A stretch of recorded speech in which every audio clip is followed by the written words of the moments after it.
সুন্দরী আপুর খরচ একজনে মেটাতে পারবে না, সেজন্য সে 4টা বিয়ে করবে।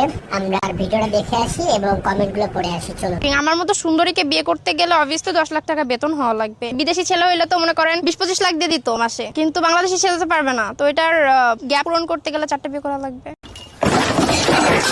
আর 4 জন একসাথে লাগাইলে কেমন হবে? যাদের 10 লাখ টাকা স্যালারি তাদের বাসায় তোর থেকেও বেশি সুন্দর কাজের মেয়ে আছে। 20 লাখ টাকা কি তোর বাপ চোখে দেখছে এক মাসে? আমার নানির বয়স 87 বছর, তাকেও তোর থেকে ভালো দেখা যায়। তোমার চেহারা দেখে মনে হয় না তোমার বাজেট 300 এর উপরে আছে। ও মা, হ্যাটি নাকি সুন্দর।